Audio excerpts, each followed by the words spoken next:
Hi, Seniesa. How are you doing today? Hi, whoa, nice hairstyle. Oh, thank you. I appreciate it. That's always a great way to start off an interview. Um, I've been saying this for a long time. When watching you box, you have some of the best footwork in boxing. And I'm wondering, was that something that, how much of that was inspired by Sugar Ray Leonard?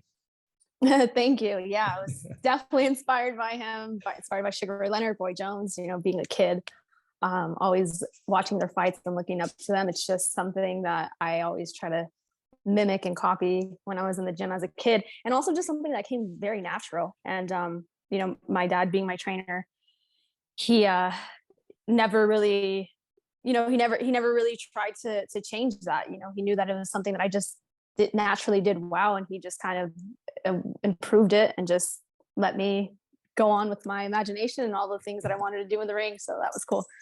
So how much in kind of developing that footwork was something that was kind of like drill and kill, or was it kind of, as an artist, kind of trying different things and seeing how it would play out? Yeah, mostly just trying different things and seeing how it'll play out. And then now being with my trainer who I'm with now, Dean Campos, I've been training with him since for the past like maybe 10 years. He's just completely just helped me correct just different small things that I was doing in my footwork, to just understand it more and to just have more ring generalship and understand my positioning in the ring, positioning with my feet, to get it to different certain angles, to land punches even better and more solid. So that's something that I've been trying to always work on and improve on in sparring and in the ring. And in the ring, I haven't really even been able to show that because I of course, like you said, like you can see the footwork in me, but I haven't even shown the best footwork in me because my opponents just always seem to be moving away from me when I expect them to just stand there in there with me, and I can, use my footwork a little more and show different things that I can do. But I'm looking forward to just in every fight, I look forward to show something different and get people to recognize all the different things that I can do. I mean, you've been doing this for such a long time. I mean, starting when you're 8 years old. I'm curious, when was the first moment that you can remember that you're like, wow, like I'm really good at this. Like, this is my thing. Like, was there that one moment that had happened, or was it a gradual process? Um, you know what? I thought that before I even started boxing, believe it or not, before I even like officially stepped into the ring, I was like, I can do this. I'm going to be good at it. And, I'm going to be a world champion, and everything that I'm doing now is what I knew that I would do before I even started boxing. But definitely my very first sparring session after that is when I realized like, this is really what I want to do. And that I'm even better than what I thought I can be. And I didn't even know what I was doing. But then, as months went on and, winning amateur fights and going on this huge winning streak in the amateurs, that's where I really realized how good I was and how much potential I did have. I know in the early going, I've read interviews where you've talked about kind of how the adversity and with the gender inequalities that are present within boxing, how you've had to face those things from the very beginning. And I'm assuming even into the professional ranks. How did you kind of keep that spirit going through all of that? And what were some of the things that helped keep you going, even though there was so much of that present within the sport, unfortunately? Oh my gosh, it was so hard. Sometimes I don't even know how I did it. Like, it's insane. Yeah, when I first started boxing, there was no women fighting. Like, my dad would always tell me about Lucia Riker, Layla Ali, Christy Martin, but I was a little too young to even know who they were, or to watch them box by the time I started boxing. So when I started boxing and I was coming up as a little girl and as a teenager and even as a young adult, you didn't see women's boxing on TV, or you didn't see it anywhere. So I didn't have I was kind of just like, holding on to my faith and holding on to my talent and just knowing that, God would get me to where I want to be and where I know where I know I should be one day. And it just took a lot of belief in myself, belief in God, and just holding on to, having my dad, always tell me God has a plan for you, don't give up, just keep going. And my trainer always telling me too, even when I first turned pro, my pro career was just such a slow start and I was just so inactive all the time. And then when I would fight, it was just for no money. And my trainer would always just try to have these talks with me and just say, like, your talent is not going to go unnoticed. Like, it's all about timing. Just keep fighting, keep going, keep winning is just the most important thing. And, he's like, one day you'll be seen and you'll be recognized. And, I just kept going until that day happened. And women's boxing is now totally different and in a place where I always knew it would be. I just didn't know when. Now, I've also noticed your talents as a commentator as well. I mean, you've been doing a great job on the DAZN shows and talking on there.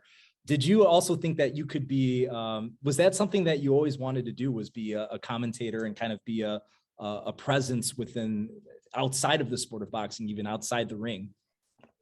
It's kind of cool how it all came together and how I'm able to do that now, because broadcasting was always something I wanted to do even before I started boxing when I was a little girl. Like, being a newscaster was something that I was so fascinated by, and I would always watch the news. And it was just something that I just found just so fun and so fascinating. So to be able to fight and also now commentate is just, pretty much two dreams coming true. So it's cool.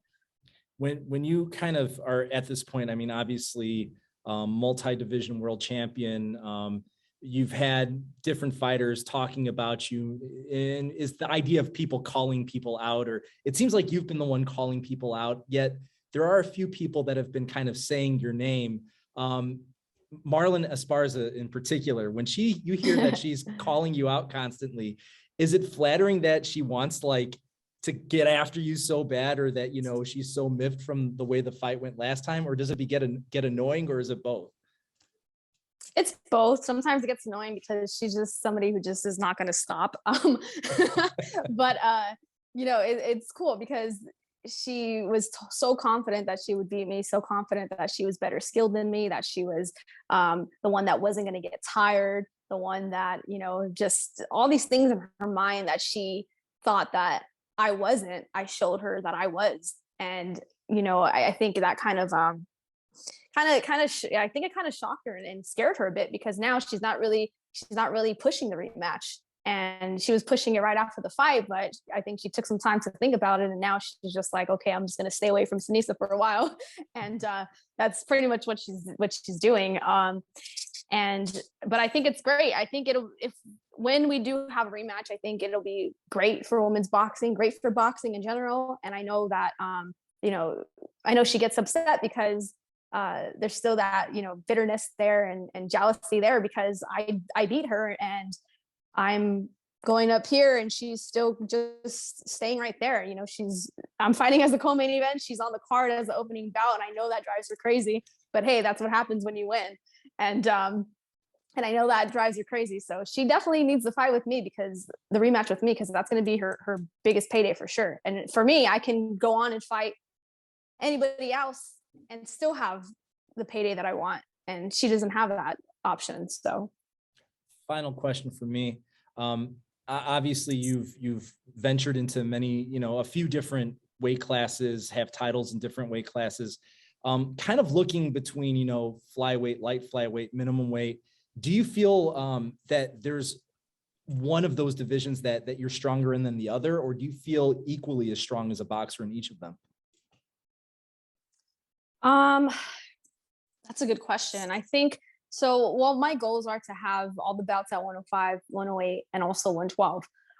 So even though I've fought many times at 112, mostly before signing with Golden Boy, because I had to fight at that weight class because I didn't have an option with opponents. I didn't have an option with what weight class I fought at. I had to fight these bigger, heavier girls. And then signing with Golden Boy, now I have them behind me. So I'm able to fight at my natural weight classes like 105, 108. I walk around at 112, 113. So fighting there is like crazy, because these girls are going to be 125 pounds the next day and I'm still going to be 111, 112. But that's the chance I took with fighting Esparza at 112, because she wouldn't come down to fight me at 108 or 105. So I wanted that fight so bad. I was like, all right, I'll fight you at 112. And I weighed 109 the day of the fight, and who knows how much she was.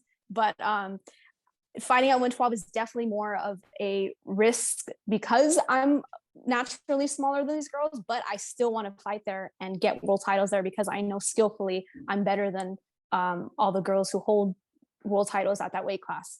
And right now I'm just trying to stick to 105, 108 to get all the bouts there that I want. And then, to eventually go to 112 and fight there too.